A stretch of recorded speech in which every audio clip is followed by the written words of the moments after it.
bato bazolinga basali jatumba ya masumu. Et pourtant d'abord conviction comme ça je reste na tiki ya l'image que j'ai na ye c'est qui habite. Omoni bino bato boye bakinga lelo peut-être vous ne voulez pas parler en public de mon nom, vous commettez un péché. Vous avez un échange. Mais dimension politique, c'est-à-dire que les ennemis sont basés dans la politique, ils ne peuvent pas vilipender mon nom. Baton so baye bakio na tambola na babase na ina mboko ko banda passer oyo aziki passer na bino José. Asibasa bato muninga na ina poto. Depuis bazo finga ngai na télévision puisque José a côté de ma apesi témoignage na nga apo lobate. Papa bato bazo finga na télévision parce que yo moza protagoniste ba acte na yo donc ils étaient que ba yoki yo moko zo sala yango bato bazo mona mutu musute mais yo moko. Monde na ke côté comme une exigence mosusu. Tant nazo que une exigence à monde wana. Ezo sala que ba monde wana ezali ko dominer église. Pourquoi côté na monde na papa yoza na makambo oza bishop oza consacré na makambo nzambe siko na monde on ko sala parce que monde na muté bébé si obeni ya muté zo sala ki ba comportement papa muto a bébé oye ba te ba tout bazo mona onde muto bazo mona kige obungi nzela. Maintenant les gens qui veulent me maintenir dans le monde toujours des pasteurs quand ils me voient ne pas faire leur propre volonté parce que ko taxer na ke na bongi. Vous comprenez? Na bongi asa sous pasteur te. Nous sommes condamnés par côté. Parce qu'aujourd'hui, nous sommes victimes de nos propres prédications. La chose est que nous sommes en train de se parce que ça n'a pas été tout le monde. Nous sommes en train de se d'abord. Nous sommes d'abord. Et nous sommes en train de se faire. Nous sommes en train de se faire. Nous sommes en train de se faire. Est-ce que vous avez dit? Si vous avez dit que vous avez dit que vous avez dit que vous avez dit que vous avez dit que la politique encore politique. J'ai tenté une nouvelle aventure. Il y a un monde très dangereux. Je suis déjà engagé dans le monde wana, dans l'alliance na sali pour nasa la politique wana. Ce sont des alliances. Quand on a finalement makambozo bimsawana il y a que des mondes donc ce que le monde nzambo qui s'engage dans deuxième monde wana. Mais tu ne peux pas être dans le Seigneur et être aussi dans ce monde. Quel monde on a un monde à ténèbres. Vous avez un homme de Dieu, oh, le monde parle. Donc, Moutabarando. Vous avez un homme de Dieu, Moutabambiance, Moutamasanga, Moutamizika Moukili. Mais papa, ba fruit oh yozo l'accès au monde. Et ils ont prouvé que oh yoza kat, oh isa kat na yo parce que barubi ba oh ya solo bo mona bango na ba fruit na ba fruit yozo l'accès wana. Les fruits que na bunzambo za la kana ote bandakala. Ngai depuis la botama tata nanga na oza komela basanga te na mela likaya te na mela jamba te. Ti na ko bongo motema na ko na pasteur prédicateur. Alors pour moi, poste wana siko ba masangeye ya musique mukeli so ya après temps comme pasteur.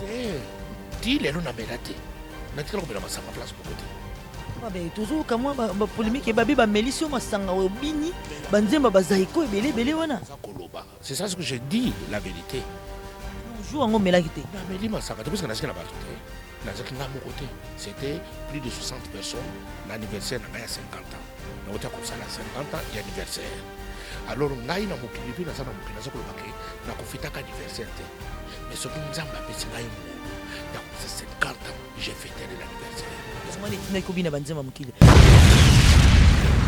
ba bitango komi mo Christo donc il fruit de la chair nyonso fikufa ba désir ya nzoto désir na bien ça mokili donc ça veut dire que kobina wana bandeli kobina na ba image wana zobina nzemba zaiko c'est que désir ya nzoto ezana no kati na ekufa te avant na bina zaiko na binaki kaka zaiko te est-ce que cela nanga na ndote naki ezalaki na kombo te les gens confondent na bina pas to yebi yango ezana kombo na binaki d'abord Moïse Mbiyende soirée wana parce que Moïse Mbiyende la qui a kusakana te est-ce que cela nanga tango na sisi Moïse Mbiyende lokola na kati wana ezaka ba chrétien de bazalaki te est-ce que cela nanga na lobaki na nzambe na kobina signor lobi nzambe na robina banzemba mokili tout na robina lelo nyonso oyo esengi kombo na ngoma bina je vais le biner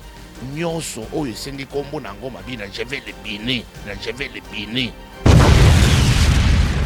aujourd'hui ngata on a bongola ki motema sai kwa salaki makasi langa sara salaki makasi et salaki vive la musique salaki makasi na Victoria bapengu saka ngate mais siko bapengu si yo parce que bini non.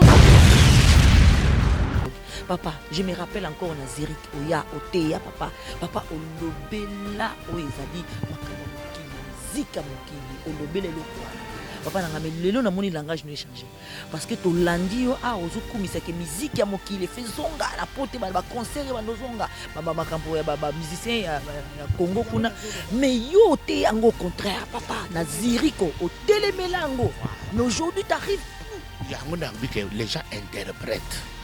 Tant qu'on gagne à côté d'un mouvement politique, toujours interpréter oh yo mon zobinisa. Je dis tant on a côté d'un mouvement politique, tu as une décision que tu as ta musique. N'a-ce que passé?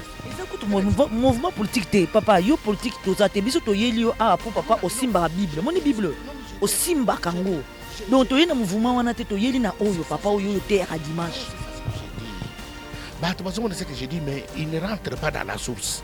Tolobaki awa, biso na politique ou to saki na poto, tolobaki musique est bétate. Parce que musique est distraite de bateau. Tolobaki, tokami musique. Tolobaki Kabila dégage. Il faut expliquer bien les gens. Kabila dégage. Tu 25 ans, Kabila dégage. Ngane kotemabité, il faut tout changer stratégie. Comment changer stratégie papa? Yo Rolanda le bananzambe, yo Rolanda ba oyo ba batu bazolo ba ke. Makambo kuta Kabila ezawate biso tozo to yino en tant que homme de Dieu papa. Koko tsanga ba politique tenga na ye en tant que homme de Dieu. Donc il y a que des esprits dans la musique. Ce qui est nzambe te ya mokili auto benga musique pour fan. Donc ça veut dire que musique moko eza dirigé par Lucifer, na musique oyo komisa nzambe. Ce que yo lingo zong sa musique ni ah. Tout ce qui existe est sanctifié par la parole et par la prière. Donc tout sanctifier musique na mokili par la prière. Tout. J'ai dit, la Bible. Non, j'ai dit ce que la Bible dit. La Bible dit que tout est sanctifié. Tout est sanctifié. La Bible n'a pas dit seulement la musique, il dit tout. C'est-à-dire que j'ai le pouvoir de sanctifier tout. Est-ce que je comprends? J'ai le pouvoir de sanctifier la nourriture. Oh, yo toujours na ba Auchan, na ba Carrefour, si ma ba Carrefour wana, baza bato ba magie, baza bato ba franc-maçon, pour bateka biloko na bango, to kende kolia yango, tant toujours yango, ce qui ça sanctifié était, toujours ya magie bato wana. Est-ce que vous avez on appelle ça exemple, nous avons sanctifier musique, ça veut dire que quand il y a un concert, yo tché maboko sanctifier musique, on a la bête nae, donc musique on est sanctifié, to ko bina na biso. Ngai soki cha to maninga na sali boy. Kofi olomide. Soka ya fukami na makolo na ngai andimi Jésus na sambeli pona ye na minute na sambeli pona ye wana j'ai sanctifié tout son système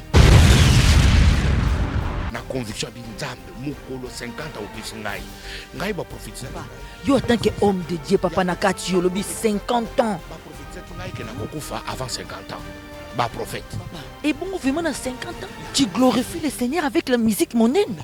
J'avais tout, il y avait tout là. Il y avait tout mélangé. Est-ce qu'on peut mélanger la lumière et les ténèbres? Non, il y a un autre qui peut ténèbres la lumière. Moi, exact ténèbres, parce que c'est la musique qui dirige par les sévères. Non, moi j'ai dit que j'ai. Donc, ils ont bon côté. Non, moi j'ai. Pasteur Bino Bozolanda, beaucoup mélangana na Facebook. Pasteur Moko, aya ko contrer ce que je dis. Pourquoi? Papa banda peut te bander mission, tout le monde a ta Bible, fumami tata moi verso pesite. Selon yo ba pasteur nyonso o pa yo tambola ba pasteur nyonso place yo teya na monde lelo muta ko bengisa o vraiment ki o teya pe na église na o nyonso zo sala na ba réseaux sociaux na ba fruit yo zo lakisa na monde wana bazo boko bishop vimba yo pozo vimba nazo ebisa yo penza que c'était une décision ya que vraiment bango de ba komo na vimba mais na vimba ka déjà tout le temps ce que nazo teya na vimba ka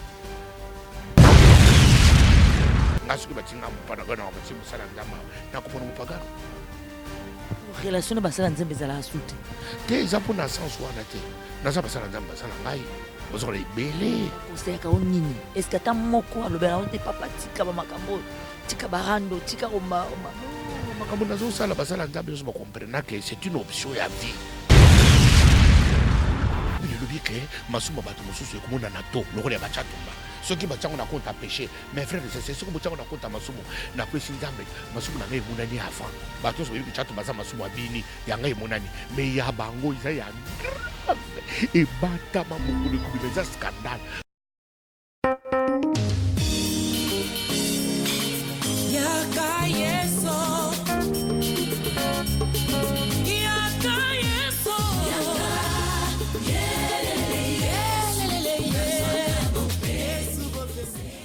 Shalom peuple de Dieu, shalom les enfants de Dieu partout dans le monde. Vous que nous suivez à partir de Box Orao Télécom, Chemin de l'Éternel, la télévision chrétienne en Suisse. Aujourd'hui, ici en France, précisément à Paris, donc banlieue parisienne, pas tout est bon au Koloka,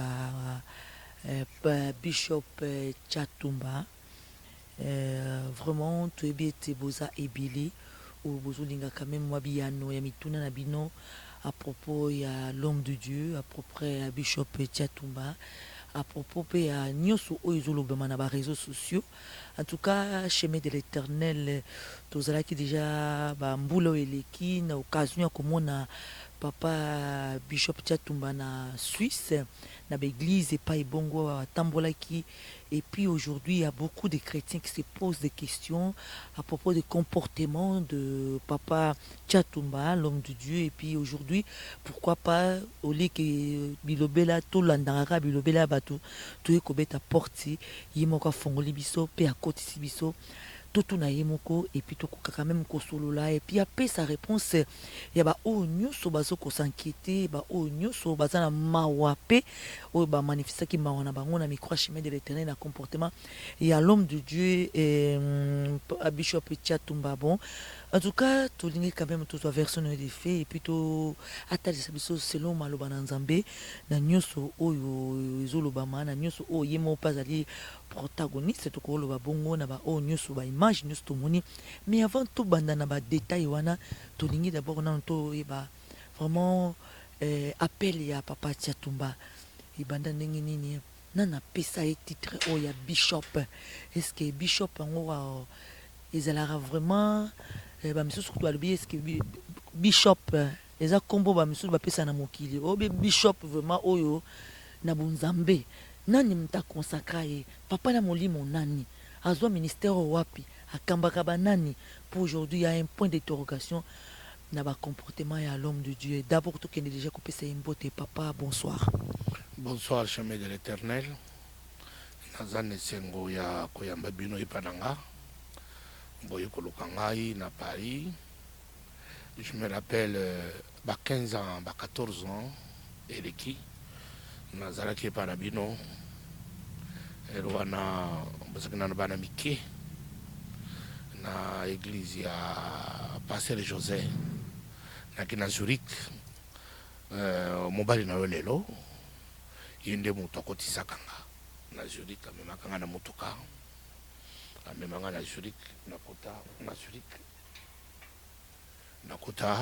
na église ya pasteur José na tei eloko mabe na bakristo ezali bakristo bazomona biso lokola barobo na bango baza koregle biso ndenge bango balingi.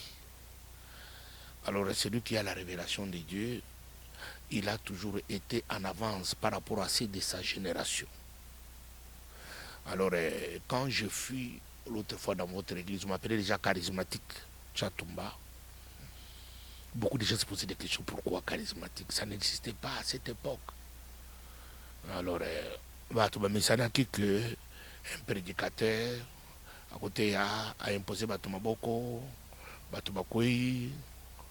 Mais à cette époque déjà, j'ai travaillé dans les domaines d'explosion de la connaissance. J'ai exploité trop la connaissance de la parole de Dieu. J'ai prêché, j'ai dansé. Alors c'était des choses rares à cette époque. Les gens se posaient la même question qu'ils se posent aujourd'hui. Nani mutatila ki maboko, papa ni amudi bonani. Ngai na bongo ni motema mwana muke na 84 na kananga.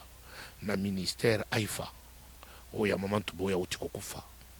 Nende mutu ayaki na kananga na 84 na lupango na bango restaurant izalaki tozoko kende kolia makokoto loso le reste du riz. Ye paye kotala bapara na ye akoti biso bagere bana mike. Alors aprophétisa mpo na ngai baninga na ngai mibale batémoin baza vivant baza lelo na Paris awa. Jean-Luc Kambala ingénieur et puis docteur Maurice Mukuna baza na nga bao bazalaka na ntango wana. Alors ngai natikalaki attaché na makambo nzambe yango ti ekomisi nga pasteur lokola mama Ntumba prophétisaki.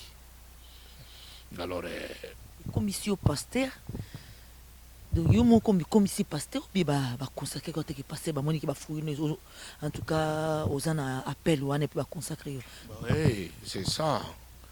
Na yambaki yesu yango sima na saleli nzambe na kokoma l'ensemble de Dieu place na koli sima na kokoma bishop ya na 2010 nani apesa au titre bishop nana consacré au bishop avec général bishop Albert Kankenza na Kinshasa. C'est sur internet hein. Voilà, les Congolais ne veulent pas voir, c'est sur internet, ce qu'on peut taper. Quand je fus ordonné sacré, on dit sacré, j'ai eu le sacre du bishop.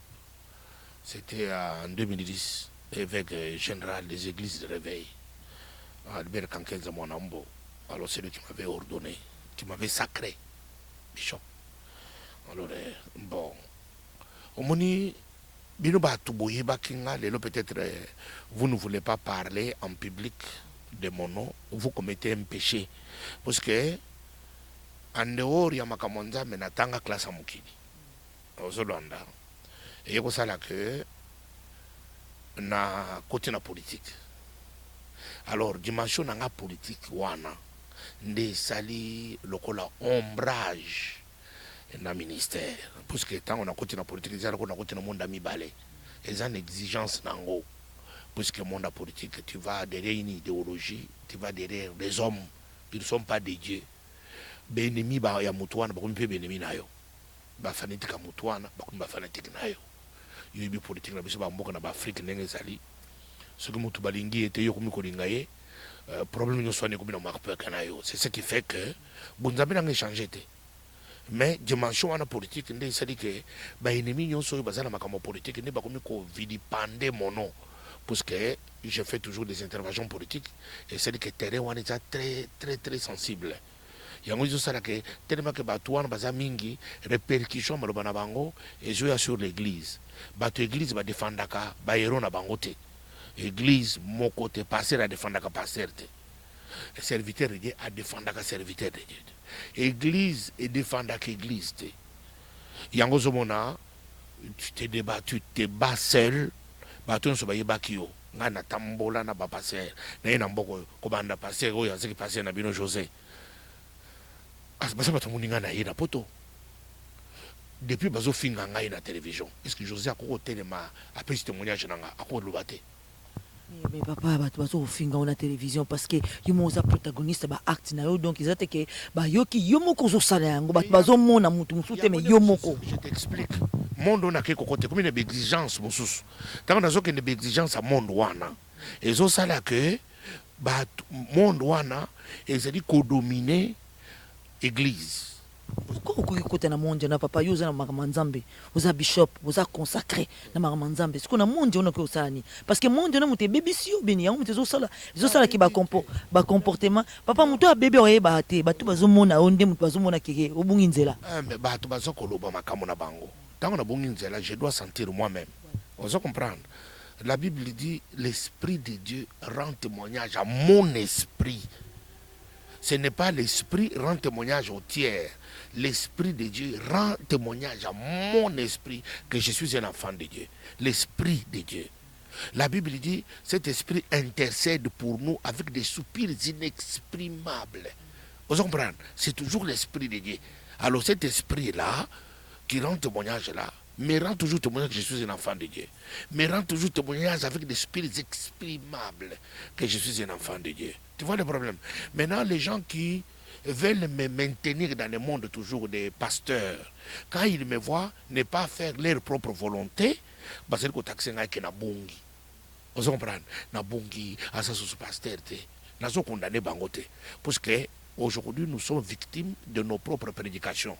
la chose musala nzamba ko sala boyete puisque ça na batu mingi tolongola bango na misala tanga na komela poto wa d'abord na zo d'abord nga et na kuti batu mingi bazo sala na longole bango na misala po basala la nzambe est-ce que ça nanga siko ba yikumuna ngai mutu na soko longola bango na misala basala la nzambe ngai moko na komi kulunga na musala nzambe wana pona ke ne ko sala la politique encore politique et tu vois le problème nazo condamner batu wana te yo moko reconnaître que je reconnais que lokola ngai moko na longola batu na misala d'abord misala où ils ont politique te pour basser l'anzam à temps plein ngai moko nazo pesa exemple na komi na Suisse pasteur moko ya ngai sima ya kozala après José na Zurich na yaki na église ya Lausanne l'église à Lausanne moto ya mbaki na église à Lausanne na koti ya salaka ake musala sima longo musala ya église nga moko na telemeli na longoli ye na musala na telemi na église dimanche na église na ye na tout passé na fotaka combien autant alors naza na posa 10 personnes ba pesa kanga autant à la fin du mois pour votre pasteur alliance éternelle ba tubandi ba telemi ba pesa salaire 2 fois ko le passer salaire passer ça ko ne ko vendre na musala tina poko ce ko passer la vendre na bi musala à temps plein est-ce que vous comprenez? Et ça passé le match gagnant. Et ça, j'ai dit des choses qui sont vérifiables. Na kouti à Salaka. Vous comprenez? Na telemi l'église na ye, na telemi siye, na telemi si bandemi, babandi kopé ça ye mbongo régulier chaque fin du mois, koleka salaire aza ko ne ko koleka satan ko sala. Mutu ndingo na po telemi na ngai lelo. Aza na beaucoup de raisons pour tenir la ngai ke na bungi puisque ye na kuti na musala na lunguli na musala dimanche l'église na ye na commission temps plein na bi que église ele ça y est église la tisaye amoni résultat koleka tango za ko kende kusala musala amoni église la tisiye église ba mitukasika comme mitukasika akenda gagnant monde entier tilelo. Vous comprenez? Instrument où il y a sala makamwana ye ou muto vandi na yao. Ce que muto ndenge na yiko na ngai lelo, ngai moko na komisi ko kende ko sala politique, place c'est très dangereux que avec ma Bible. A côté de melanga, o singa na telemela kiye. Alors yango na zo condamner batu wana te. Alors il ko na ko ba batu wana que ça dit que j'ai tenté une nouvelle aventure. Hein? Il y a un monde très dangereux. Je suis déjà engagé dans le monde wana, dans l'alliance na sali pour na la politique wana. Ce sont des alliances. Tant on a finalement makambozo bimsawana il y a que des mondes hein donc ce que le monde nzambo qui s'engage dans deuxième monde wana. Mais tu peux pas être dans le Seigneur et être aussi dans cet monde. Quel monde ozoloba wana? Wana monde à ténèbres ni. Monde politique. J'appelle monde, c'est un autre monde. Monde d'Anzambe, c'est un monde moussous. Côté la Bible, tu te promènes avec des pasteurs, tu es avec les enfants de Dieu, c'est un monde à part. Tant que ça, monde wana, aucun monde moussous, aucun monde ba commerçant, c'est un autre monde. Aucun monde ba tobakene misala bureau, et ça monde moussous. Aucun pays dans monde ya politique, c'est un autre monde. Et ça na ba règle nango. On comprend ce que alors c'est-à-dire que bateau nous sommes na kinga kana Bible depuis tokola na bango ba yiku na ngai na sedi pas mususu na kubiko sala na bateau mususu ba oba sa Bible te ils peuvent me traiter de tous les mots yangonde na zolo bake bateau na bazana tort je ne condamne pas aujourd'hui nous sommes victimes de ce que nous avons prêché. Est-ce que voilà papa en tout cas tu l'as dit vraiment yo moko zo reconnaître quand même bateau na bazana torté ndenge bazo critiquer yo et puis papa tout quand même tout côté non na sujet vraiment oui sengi kito ya awa na lingi papa o mekana no kotali sabiso selo maloba na nzambe parce que vous prêchez la parole de Dieu boza batali boso et fi ko banana bino moko na ko za exemple na maloba o bino bozali côté ya bana na nzambe papa oza un homme de Dieu oh lelo le monde parle donc mutabarando oza homme de Dieu mutabambiance mutamasanga mutamizika mukili. Mais papa, ba fruit o yozo laxalio na monde. Ezo prouver karaté que o yoza kati, o iza kati na yo parce que ba lobi ba o ya solo bo mona bango na ba fruit na ba fruit yozo laxawana. Ezo fruit que na bonzambo za la na ote bandakala. Oui, ezali interprétation ya bato. Je n'ai pas peur de dire ce que les gens disent ça. Na melaka basangate. pas que les gens disent que la parole de Dieu dit, papa. Parce que c'est la parole. Bato bazolo d'abord bazana boroba Christ. Ba oyo bomona kinga na tei bango maloba. On se comprendre. Depuis même temps on a ce côté bango maloba wana, depuis na utaki na mokili. Na mena ka masanga te. Ezate ke bato mosusu bazala ki aza komela masanga, ayi kobongola motema, atiki masanga te. Ngai depuis na botama tata nanga na oza komela masanga te, na mela likaya te, na mela jamba te. Ti na kobongola motema, na ko na pasteur, prédicateur. Alors pour moi, après poste wana siko ba masangeye, ya musique mokili nyoso ya après tant comme pasteur. Ti lelo na mela te. Na tikala komela masanga place mon côté. Papa, mais toujours comme moi, ba polémique et babi ba melisio masanga obini, banzemba bazaiko ebele bele wana. C'est ça ce que je dis, la vérité. Donc jour en mela kité. Na meli masanga, tu penses que na sikana bato te. Na sikana mon côté. C'était plus de 60 personnes l'anniversaire na 50 ans. Na ota ko sala 50 ans et anniversaire. Alors ngai na mokili puis na sana mokili na zokolo bake na ko fêter anniversaire te. Mais ce qui nzamba pesi ngai ngolo ya ko 50 ans, j'ai fêté l'anniversaire. Moi netinda ko bina banzemba mokili. Ba bon papa na kati yote au continuer ide na yo mais to link quand même pe to talisa bana nzambe par rapport à malbana nzambe. To zana beso na livre Romains 8. Hein 6 12. Ils ont beso ba fruit de la chair. Ba bitango komi mo Christo, hein. Donc fruit de la chair nyoso fikufa. Mais désir ya nzoto ezina kati ya bambiasa mokili. Donc ça veut dire que kobina wana bande kobina na ba image wana zobina nzemba zaiko, c'est que désir ya nzoto ezana no kati na ekufa te. Avant na bina zaiko na binaki kaka zaiko te. Est-ce que ça nanga na binaki ezalaki na kombo te. Les gens confondent. Na binaki pato yebi yango ezana kombo. Na binaki d'abord Moïse Mbiyende soirée wana mobimba c'est que Moïse Mbiye na binaki akusakana te. Est-ce que ça nanga tango na sisi Moïse Mbiye lokola na kati wana ezaka ba chrétien de bazalaki te. Est-ce que ça nanga na lobaki na nzambe ngana kubina.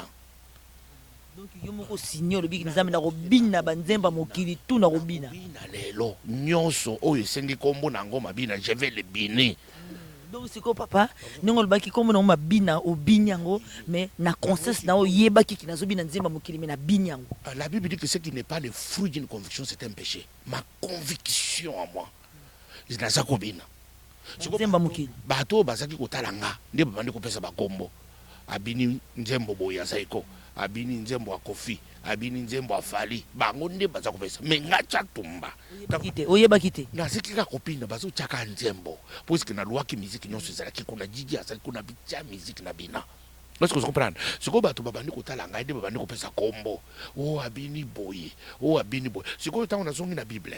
Nazongi dans la pensée biblique qui a fait ma force. Il y a jour wana ya kubina na ngai na ki na esprit ya David. David tango azobina mwasi oyo ya beti libaku balobaki te ki David azaka kobina nini mais babi mwasi abeti libaku po roi azaki kobina nga naza roi na bini bato beti libaku comme mwasi wana betaki libaku mwasi ya David tango beti libaku azolinga reprocher David. La Bible elobi que David tant bande kobina ou bien roi bande kobina zai banzemba mokili parce que David ando azaki kobina. Est-ce que vous comprenez? Bison de tous sa connotation. Tous sa connotation. Ma bina na ngai komo na ngo chatumba mutu azaki kobina. Vous comprenez? Ba tunde bazo bina ke na zoko binela ngai na zoko binela ngai na zoko binela nzambe na ngai oya pesa nga 50 ans dans ma joie, dans ma tête, dans mon esprit, dans ma conviction. Na ziki kobinela mokilité. Pour ça bande kobina depuis minuit. Musique bandi minuit ti 4 heures. Na ziki kaka kobina. Apparemment na ba image wana papa to mona quand même que uza mutu moza connaisseur parce que ba danse obina ki wana obina ki ndenge vraiment bina maka selon vraiment ndenge bato balanda ba danse wana donc obini ndenge ba bina donc ça veut dire que uza quand même connaisseur ya musique wana papa ba bini ba fali ba nzembo mukili papa tayo moko. C'est ça que je dis. Nous sommes dans, je ne suis pas hypocrite.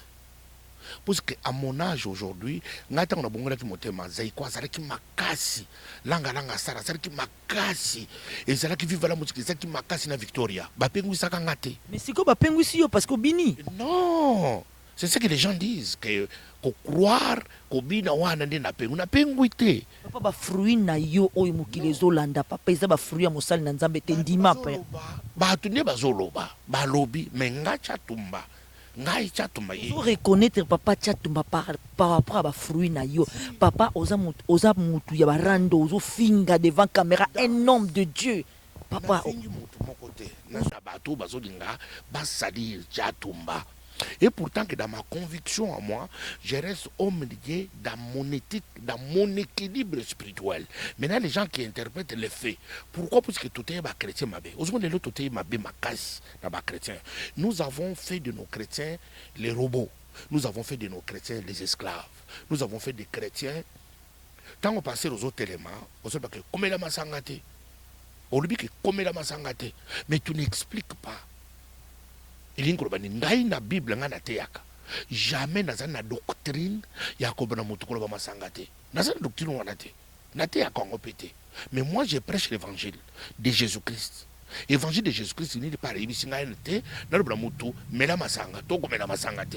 Komela masanga te papa parce que Bible les autres pekisa biso quand même to ingérer to tia babiloko na nzoto na biso to eko za préjudiciel. Donc tant to bi masanga eza drogue mutu so bandi komela masanga eza drogue mobimba wana. Donc eza na ba effet nyonso eza ko altérer système ya mutu. Donc ça veut dire que eza drogue quel que soit eza soki pourcentage ya makaste mais eza drogue. Papa, je me rappelle encore na Zurich oya oteya papa olobela o ezali makamba mokili musique mokili olobela eloko wana.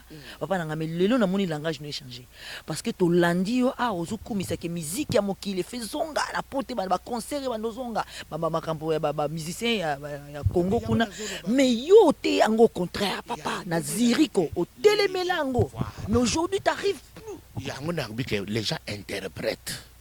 Tant on gagne à côté d'un mouvement politique. Papa toujours interpréter oh yo mongo so bimisa. C'est ce que je dis. Tant on a côté d'un mouvement politique, tu vois qui décision que to kata musique.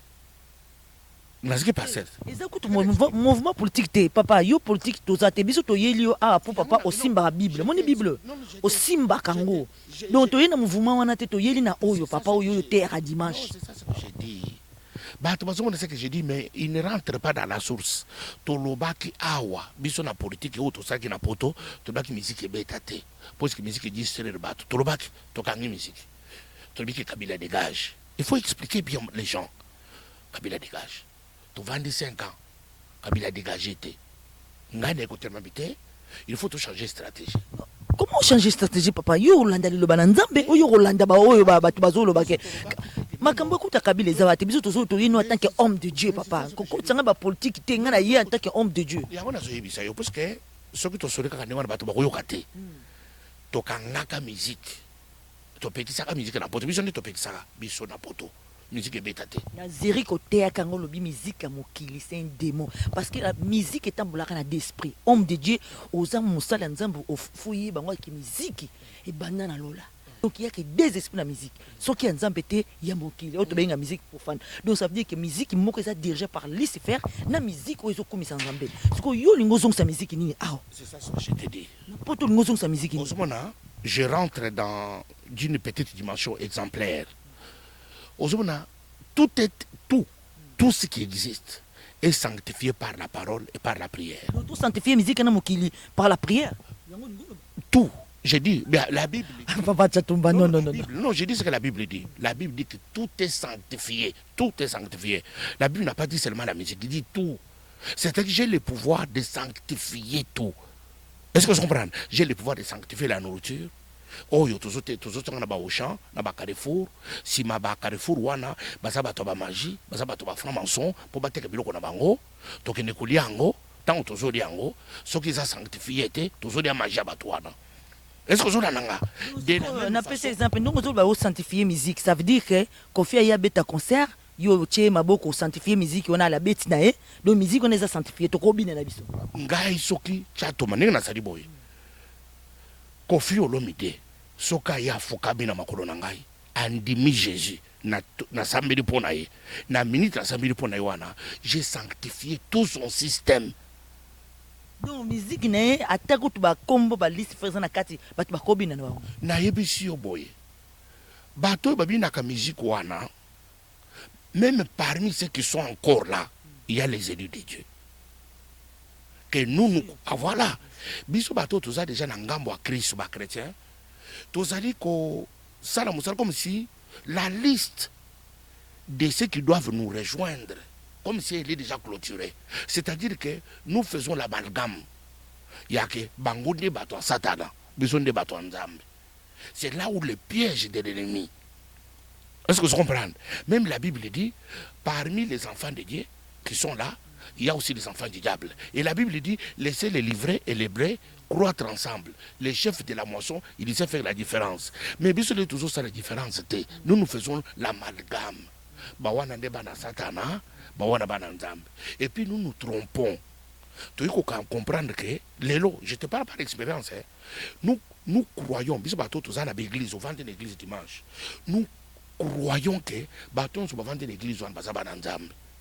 C'est là notre piège, l'élo. Plupart à bateau bazana l'église l'élo. Mingi bazaba nzambe te.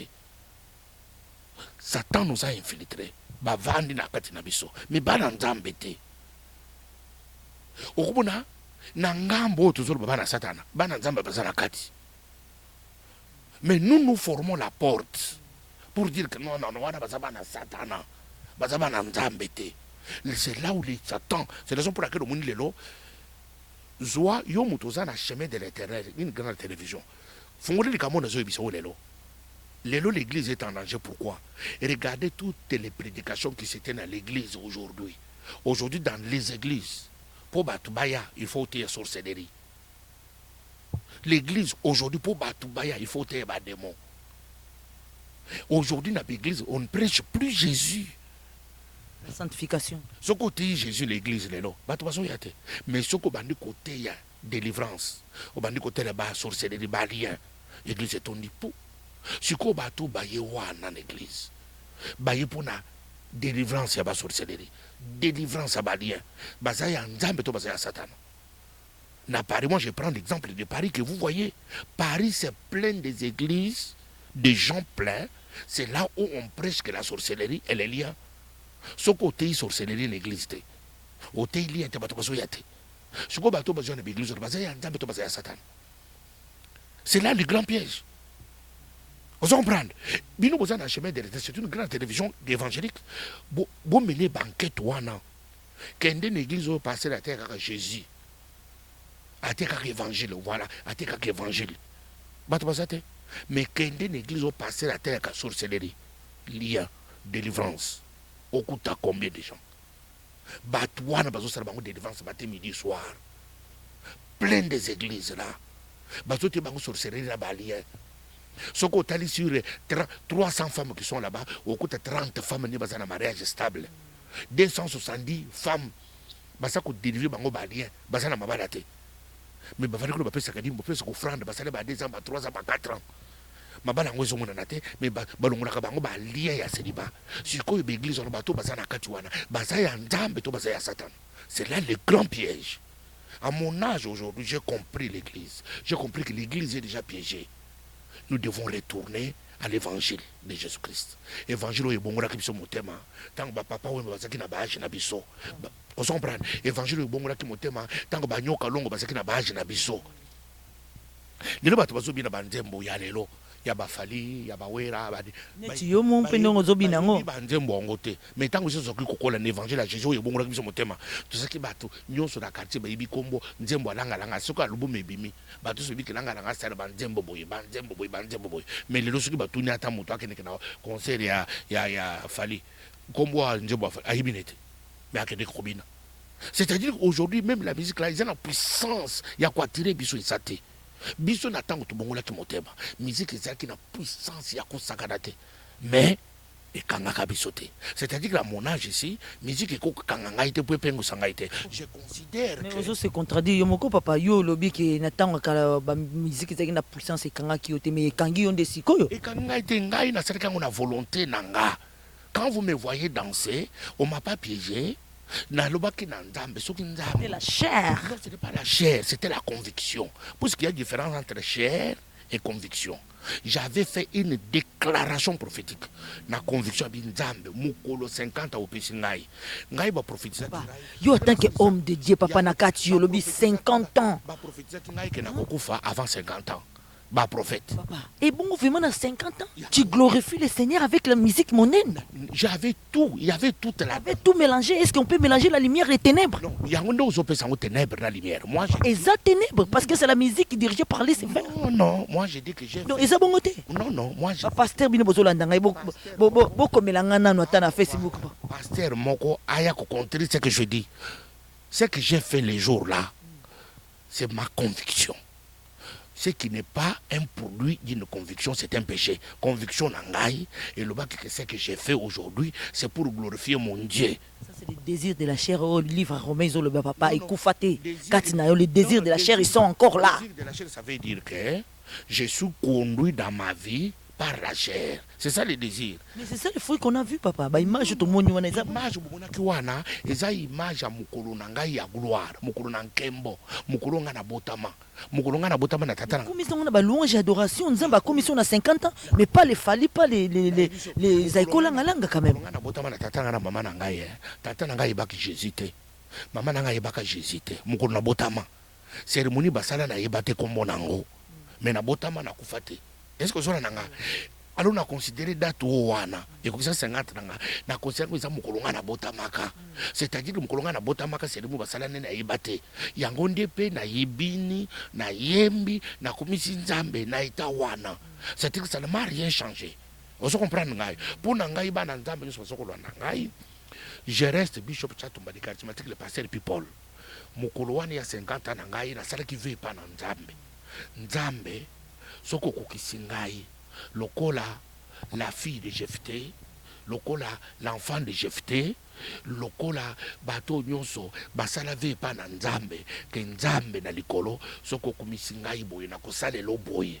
C'est ce que Chatumba j'ai fait ce jour-là na kendiki liboso na nzambe na ngana esengo na binaki na kumisaki nzambe na binaki na kumisaki nzambe puisque j'avais fait lever à Dieu soki ovandaki na ndako na yo omuniko beti libako obeta libako te zaki produit d'une conviction na ngai eza péché pour na yote yo la conviction na ngai na lobaki conviction na ngai mukolo wana eza mukolo kokumisa nzambe na louange na cantique na ngai pour na mukolo wana ndenge na bina kawana ba danse na bino wana ndinda danse na bina na baro na ba église nyonso na kenda ko bina na kenda ko teya na bina ka ba danse wana. C'est le même Chatumba qui a dansé ce jour-là, c'est le même Chatumba qui a toujours dansé quand je prêche. C'est-à-dire que beaucoup de moitié, Chatumba bina na binaki na binaki na teyaka na binaki. Voilà mes bien-aimés dans le Seigneur. En tout cas, papa banda peut te bander mission tout le monde a ta Bible funga mitata moi verset opécité. Mais tu es baza ebele bazolanda en tout cas tout tika batu bango moko ba jugé. Simple, on appelle ça dans Luc chapitre 4. Luc chapitre 4, verset 18. Natanga kangona likakotanga puskiza verset na ngai. Oyo nzamba se glorifia na ngai. Oyo nzambe asala kipai ngolo. Ezali l'esprit du Seigneur est sur moi parce qu'il m'a oint pour guérir ceux qui ont les cœurs brisés, pour annoncer la bonne nouvelle aux pauvres. Il m'a envoyé pour proclamer aux captifs la délivrance.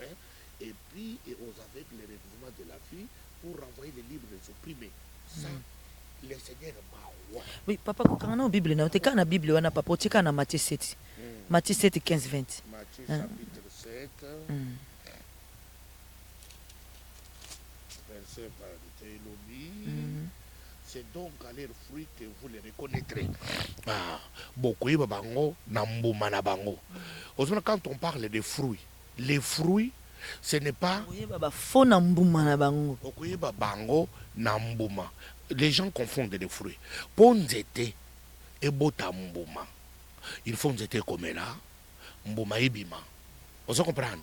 Et ça que ce que j'ai fait que ce jour de ma joie, et j'ai dit fruit, il y a mbuma kati na ngai la kisa mbuma oyo zakati na ngai. Non, batu batala kaka fruit ya kolobati musique ya mokilité bata la fruit ya esengo oyo joie que j'ai transmis dans le monde dans ma joie de pleurer dans la joie d'être devant le Seigneur comme il s'entend me kopisi nga 50 ans bato bakende na sens wana ils seront calmes. Mais tant que tu as na furi ya komona ke o azamu pagano, azabu ba annuler toute ma foi il y a plus de 50 ans, c'est-à-dire que ça c'est l'œuvre du diable. Voilà, en tout cas, mes bien dans les scénarios, c'est sa première partie, tout côté la deuxième partie, naba oyo surtout, naba pasteur Azeri qui surtout naba bana na Nzambe na mboka ya Suisse, oyo bazana quand même naba mituna ya suka kotuna homme de Dieu, et puis ba misusu kutu balobi na ngata ngo sala émission ko benga homme de Dieu, lo bana yeka bishop Chatumba, bishop wana yimo mami pesa kombo mais ye alobi awa laxi papa na molimo muto awa consacré qui attaque bishop, et puis quand même to kolinga quand même papa pa kotuna ba question moi ebele na deuxième partie. Tokosuki sa première partie na biso to tanga na Matthieu na proverbe to tanga na Matthieu et puis to tanga na proverbe pambate émission au tenu ko sala ngwata ki ba na Nzambe et puis attaque homme de Dieu asa quand même na liloba na Nzambe wana biblia o ko éclairer peuple de Dieu. Voilà papa soko keyi na Matthieu 18 na Matthieu 18 7 à 9. 7 à 9. 7 à 9. Malheur au monde à cause des occasions de chute, car il est inévitable qu'il se produise des occasions de chute. Mais malheur à l'homme par qui elles se produisent. Si ta main ou ton pied est pour toi une occasion de chute, coupe-le et jette-le loin de toi. Mieux vaut pour toi entrer dans la vie manchot ou boité que d'avoir deux pieds ou deux mains et d'être jeté dans le feu éternel. C'est très clair. C'est clair. Voilà. Commenter en côté quel est le proverbe 14. Proverbe chapitre 14. Proverbe 14. Proverbe 14. Tous cabino temps réfléchir na ba verset nous autres zo pesa papa bishop 14 versets 34 et 35. La justice élève une nation, mais le péché et l'ignominie de peuple. La faveur du roi est pour les serviteurs qui a du discernement, mais sa colère sera pour celui qui fait honte. Ok. Est-ce que pour na yo zo mona te ki ba verset o zo concerné yo na makambo zo ça la honte sonyo ozo yo qui sa corps de Christ na nyo surtout mais ko répondre te na deuxième partie. Bato bazolinga basali Chatumba ya masumu et pourtant d'abord sur comment ça je reste na tiki ya l'image que j'ai na ye les habitants.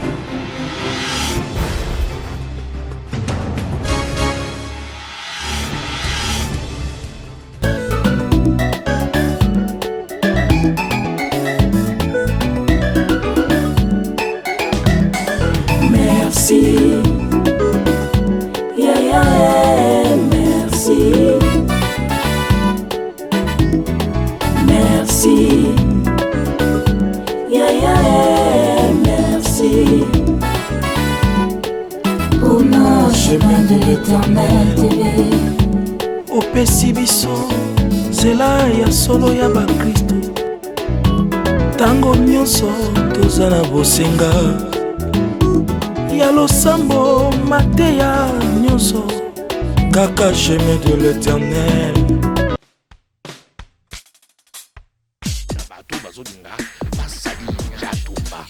Et pourtant d'abord sur comment ça je reste na tiki ya l'image que j'ai na ye les habitants. Voilà, de retour dans cette deuxième partie, crise spirituelle et aveuglement dans l'église avec Bishop Chatumba, charismatique, balobi bongo, mutu abatu,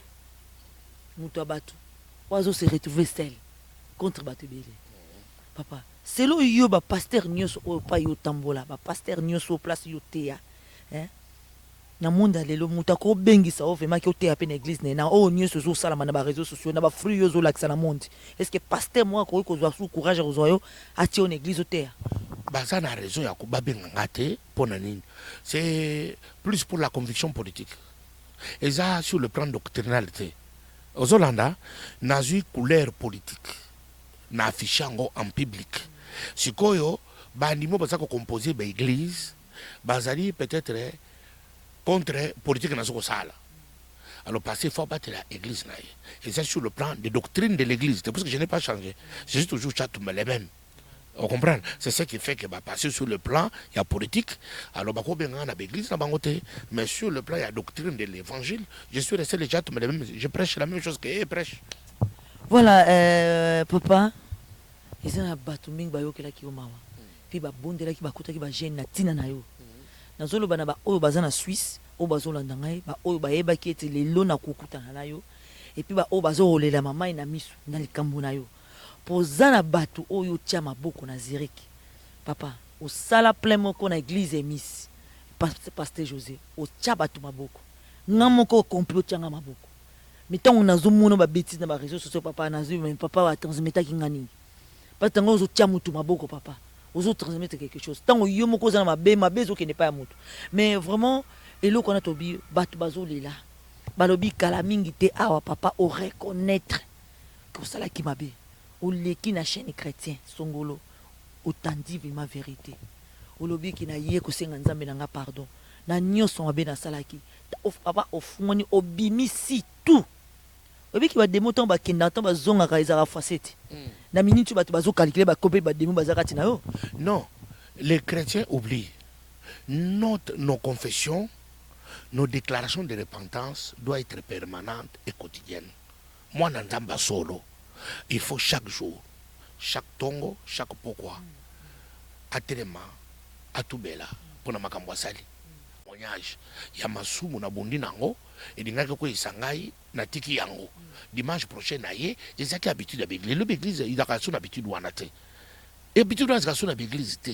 Au monde na moto ya telemi atubeli mabe asali ninga tambula ki za kasusu te ni na ba pasteur, et za kasusu te ni na bandimi.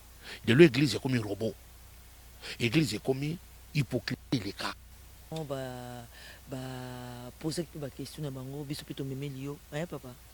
Nous avons 3 questions. Oui, vous êtes pasteur Dosité Mangandou. Kuna na bien église reste de victoire. Ou alanda rapé yo papa. Il y a question liboso pour à labina tuna yo. Oyo bato ba monaki na vidéo.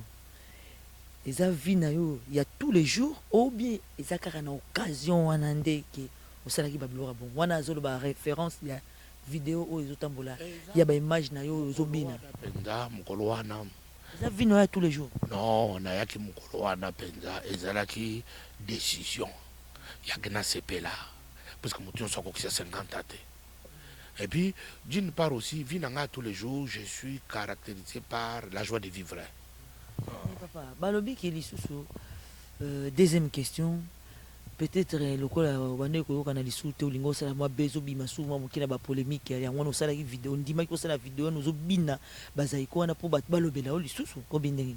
Je suis tout le temps dans les réseaux sociaux, dans les médias, je suis permanent.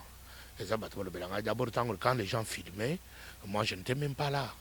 J'étais dans ma joie, comme on a 50 ans nangai, na zakatawa na tembaki makambozo de kate. Wana bazo boko bishop vimba yo pozo vimba nazo ebisa yo penza que c'était une décision ya que vraiment bango ndi bakomo muna vimba mais na vimbaka déjà tout le temps ce que nazo te na vimbaka. Voilà, en tout cas dernière question, il y a pasteur Mangandou, Dosité Mangandou ndena ebisio deuxième question le bi entre mopakano na mosala nzambe oponi nini oponi nani donc il a posé question entre mon pakan na mon salanzam tellement ba rendre l'équipe belé na ba salanzam yanga a posé question oyo na mon pakano na mon salanzam yo charismatique chatumba oponi nani. Non, Dieu ne se repent jamais de ses dons et de son appel. Dans ma benganga mon salanzam jusqu'à ma mort. Je reste serviteur de Dieu, je suis enfant de Dieu, je suis déjà né dans la famille de Dieu. Na moi le comprendre question ngate batie mon pakano awa batie mon salanzam awa yo poni nani na bango mibale nakopona mopagano nakopona mopagano kasi yo mozomona pasteur alobi a posé aux questions na mopakano na mosala nzambe yo poni nani atuka nakopona mopagano pona nini opona mopakano puisque Dieu est mort à la croix pour les pécheurs. nzambe ba critique les gitro j'ai vraiment nakopona mopagano penza ndi nakokende penza na simbi epona meme na nzela lola parce que mosala nzambe ko mema isute musala nzambe atemaka na ba conséquences atemaka na loba nzambe te mais mopagano aza vierge soki ne kuzwa ye po mema ye pa na nzambe nga soki batinga mopagano batie musala nzambe nakopona mopagano. relation na basala nzembe ezala asuti te eza mpona sens wana te naza basala nzambe basala ngai ozokola ebele bakonseyaka o nini estce ata moko alobela ngo te papa tika bamakambo tika barando tika non makambo nazosala basala nzambe nyonso bakomprena ke c'est une option ya vie ndima na yo nandima j'assume c'est une option ya vie na nga nalobi naza na bible na nga sikoyo ozodine n'était pour prêcher la parole de Dieu avec des fruits pareils. Non, c'est ça la confusion que les gens entretiennent. Parole de Dieu kosangana makambo wana et ça reste parole de Dieu eza takonate mais nga ils a dit choix ya vie na étape ya vie na nga choix na nga ils a dit que na salela mboka mais avec ma bible c'est ça moi je koza homme ba scandale belé. Mais scandale ezali vie ya moto so qui vit na yo ozosala malheur c'est lui qui ramène les scandales dans la maison de Dieu papa yo za sur ce scandale belé. Mais la Bible dit que malheur à toi si tout le monde dit du bien de toi mawa ezala likono soki bato mingi bakoloba malobola mopona yo nga kutu nazoloba na tala bandeko na nga bolo babola mopona nga ya ta mokolo moko te. Mais c'est Dieu qui rend témoignage que je suis son serviteur. Tala babetelanga maboko, ce sont des hypocrites. Ce sont eux-mêmes là. Tant que Jésus batie na kata prison, batie Barabbas batie na prison, baye na bango mi bale to libérer nani. Ils ont choisi Barabbas que Jésus. Mais Jésus qu'ils ont préféré être crucifié à la croix. Aujourd'hui, on parle de Jésus, mais on ne parle plus de Barabbas. Vous comprenez? Alors moi, je ne vais pas aller dans la vie de Barabbas. Moi, j'ai besoin de la vie de Christ. Christ, oui, crucifions-les. Tchatoba, tobo maïkaka, ande na zone na vie wana. Parce que demain, comme la Bible dit que jette ton pain au-dessus des eaux, après beaucoup de temps, tu le retrouveras. Nana za lokole pas boire ni kole bare. Si mami kolo, nde bato ba comprendre que tchato mettait en avance. Ozona nanga, les bato ba comme na moni musala ndambo so lobi, tala ndenga meli. Mais et pourtant que bato so seki nanga. Lokole petit nanga yo kamikaze miko, ba seki nanga tout autour de moi. Na meli nanga ite. Mais bato ba pitana ndenga so toka peza uisa peza whisky tala gin bi tala ndenga so kotoka. Alors siko passer oya seki ko confirmer lo bwana da bi liboso caméra. Na ngai, nani muto a péché. Yeni muto zakata masumu. Parce qu'il entraîne les enfants de Dieu dans les péchés. Ngana milini masanga na langwete ngai mukolo ane seki mukolo na sengo na sepela bande ko ngai na seki na décision parce que moni ba prophète combien plus de 10 prophètes ba prophète qui na kokufa na komone tete tant musu na biso 50 ans chato boyo ko 50 ans zo kufakala te mais tant na moni mukolo ane ko 50 ans na moni ba prophète ya lokuta les prophètes de Baal même autant d'Élie hein.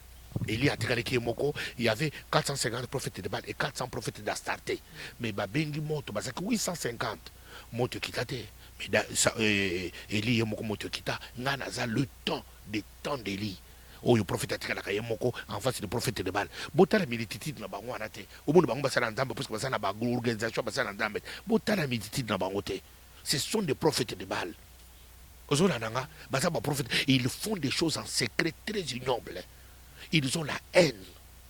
Bon, ceux qui bazana na bango bazana ba haine bazana ba selo yo ndongo zo témoigner papa ba non ba moni bato ba moni nde ya yo nde mutetandami. Mais Bible le dit que masuma bato mosusu e komona na to lokole ba chatumba. Ceux qui batyango na compte à péché. Mes frères et sœurs, ceux qui batyango na compte à masumu na kwesi nzambe masumu na ngai munani avant. Bato so bi chatumba za masumu abini ya ngai munani. Mais ya bango isa ya grave. Et batama mukule kubi meza scandale. Mukule kubi mosusu ko mibwaka na kata amibwaka na étage abeta mi pou parce que ne mutu azako tellement masumu ngana pesi nzambe merci parce que le mutu nyoso ko tela micro chatumba musade ko bina masumu na ngai yebani kombo na ngai za koni mais bango masumu na bango yebani te. Alors ngana za nzambe le na kubunda po nzambe adi misanga na masumu na ngai yebani mais ya bango yebani te za dangereux. Voilà, mes bien-aimés dans les Seigneurs, nous sommes arrivés presque à la fin de cette émission Crise spirituelle et aveuglement. Je pense qu'il y a une question, homme de Dieu, te poser un peu de réponse, il y a charismatique, Tiatumba, Bishop, vraiment, à coquer quand même, Kolimbo, la biso, et puis Moutonio, so Azan, Nengina, j'ai intervenu la biso, papa. Ngana, c'est là, vous allez libre, Ngana, vous allez côté langate. Nzamba sa kote la ngai na za na posa moto kote la ngate boko te la ngape kutute ozo comprendre yo papa tant que homme de Dieu n'importe chose à muluba o ça l'émission papa loketo so pa lulango boye vraiment ba maman ba zo tala yo ba lobi mais quel genre de homme de Dieu loketo so ba lulon na émission papa papa. Mabe tala bango na bango babandi ko bunda eye mabe tala bango na bango babandi ko swana eye mabe tala bango na babandi ko swana eye mabe tala bango na bango babandi ko bunda eye mabe tala bango na bango babandi ko swana eye bango na tiki Luketo zo balon na émission papa. Maman Clara azakana na lema. Vous comprenez? Na famille mobibi na ba mama Mimi ba soutenir nga badi papa. Loketo za kaka ndingwana biso Maman Clara. Awa. Ba mutu babi loketo za kaka. Kaka ndingwana Maman Clarisse na Allemagne. Maman Clarisse abengi nga bi charismatique. Kaka ndenge ozawana. Mama Mimi na Allemagne lisusu abengi nga papa utikala kaka ndenge wana. Mama Ngalula abengi nga yawa azana pari yawa. Alobi papa je te dis, bateau ba bengi ngai, baza nombre kolika bateau ba critiquer nga. Yango, et puis, na ju soutien encore principal, ya moi sinanga. Au plus que moi sinanga soutenir ngai, je m'en fous du reste. Parce que tu t'en fous même de Dieu. Non, pas Dieu. Dieu, on ne peut pas s'en foutre de Dieu. Je m'en fous des hommes. Au moment là, bah oui, bah c'est dire amplifier pour babima.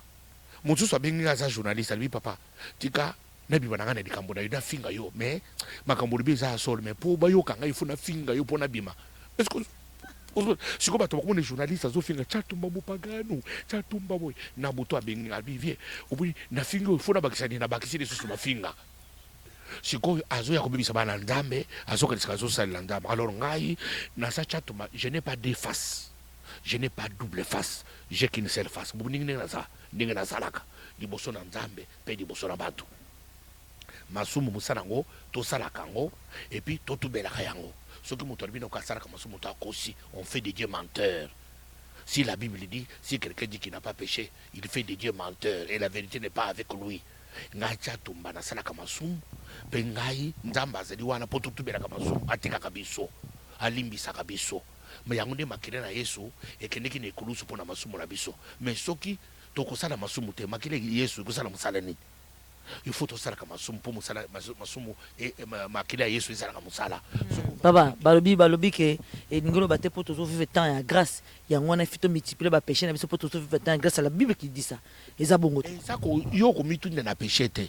D'abord ton corps ici, lui-même le corps, c'est est condamné dans le péché, le corps déjà.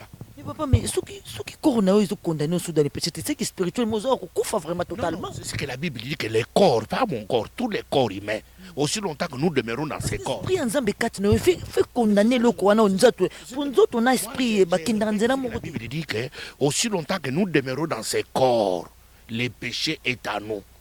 Mais il faut dominer le corps. Il faut qu'au bon moment, tout ce désir là.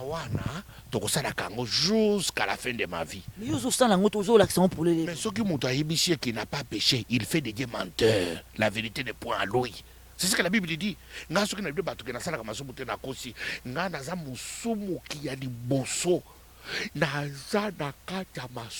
Bible dit, je suis né dans les péchés et ma mère m'a conçu dans l'iniquité.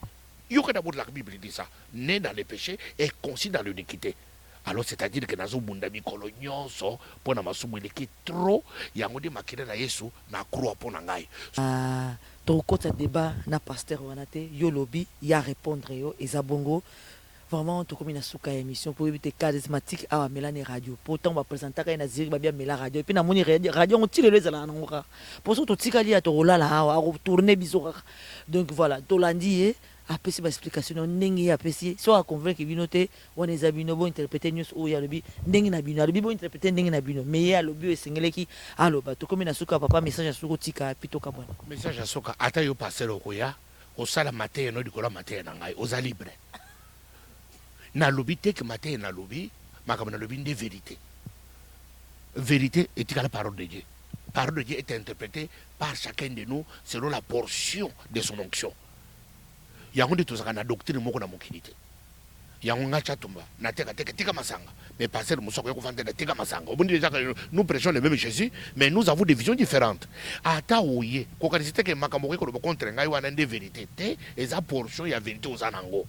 yango nasengi na bana nzambe continuer ko persévérer dans la foi makambo nasalaki yango na langue te nasalaki yango na butu te avec ma conscience. La Bible dit ce qui n'est pas le fruit d'une confusion c'est un péché.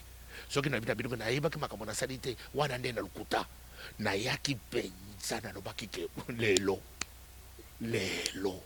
na kobina tina se bino ndi bokoyeba ke na bini vimba bino ndi bokoyeba ke na bini bino mengai na yaki kopesa nzambe lokumu poise na kokisa di 50 ans yango na pambuli libota nyonso ya nzambe bana nzambe nyonso na pambuli bango na pambuli baninga bawo nyonso basotela kangai kuna na Yverdon na pambuli Gina Wembo kuna azali nzamba pambola ye mwasi ya maître Zara bozala bien na pambuli bino na pambuli ba ser nyonso boye balinga kanga na pambuli bino nzambe apambola bino bana nga nyonso afwa banyota ba masamba bakati kati sayala bakati dizolo bango nyonso na pambuli bango nasi natangi komba ba passer nyonso na likutu kotanga bakomba ba passer parce que ba passer bato rando soko tangi yebo utanga kinga na rando nayo akiri ko pe chemin de la vérité chemin de l'éternel pour ya ko kontinga te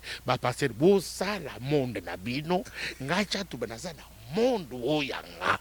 Alors c'est-à-dire que sala rando na yo ngape na kusala rando soko dingo sala rando na chantu moja yo ko za problème mais na dingo moto problème te na pambuli télévision ebozo monelo kolo télévision yo moto akotisa kanga na Zurich ata bato so bakobo ya nzambe na ngai mais chemin de l'éternel et kobo ya nzambe na ngate moi so le loso tselanga micro asaki mwana moke na lobaki na okobonga okoma mutu munene ta le lo la ningati na Paris mais si makotselanga micro akotikela nga offrande na kombo na Yesu na pamboli bino nzambo oyo ya ngai oyo apambola kibino ya 15 ans lelo bokomi eloko boza lelo boy nzambo oyo ya ngai eza kotombola susu bino parmi les grandes chaînes de télévision bakotanga na monde chemin de l'éternel sera compté parmi parce que onction na ngai ezali kosangana na maloba na loba ya 15 ans lelo bomoni resultat na pamboli susu bino bomata bokende liboso na kombo na Yesu. Amen. Aussi c'est mission à l'homme de Dieu. Aussi ici. Beaucoup quoi na piège. Oui. Beaucoup na piège. Na quoi na piège. Piège à nini? Na ibite piège na quoi. Ndimi beaucoup na piège. Mais na sina ndimi déjà pour na kende musika te. Voilà. Tous en habitude au ça la mission avec l'homme de Dieu. Piège à liboso na tsaki mutambu. Non le belo roté to bande mission ba homme de Dieu ba bande mission na prière mais à sa prière to succès mission à sa prière te piège ngwana sama kama na lobi déjà on les a prière o na selo les a prière dans boy ko kangamiso parce que kangamiso na ko la distraction na lina fondre biso pour tout monde nga déjà makamo na lobi na pamboli ekende liboso maloba na ngai sangile no onction nanga onction na lobaki ya 15 ans lelo bomoni resultat lelo na pamboli susu bango bakinde musika na kombo na Yesu. Amen. Ce qui c'est une mission la mission crise spirituelle et aveuglement en tout cas Toyoki charismatique Tchatumba et puis lingomba nzambe ba oyo bazana mitema wana ba continuer toujours ko bondela alobi vérité abombelo voté aza hypocrite attendez nyoso ezali vinae et puis na ba oyo bazana mitema vraiment ya ko soutenir ye ya ko bondela pona ye ba continuer ko bondela mais ba oyo pe ba moniki ba obora mabanga likolo na ye ba continuer ko bora mabanga pour ye akalobi akoloba so elorote. Voilà tout ce qui est mission à l'élo nzambe apambola bino merci na bino ba bolandi chemin de l'éternel na sima caméra DG Jean da Silva Mimicha da Silva à na banlieue parisienne. Merci beaucoup, au revoir, à la prochaine fois.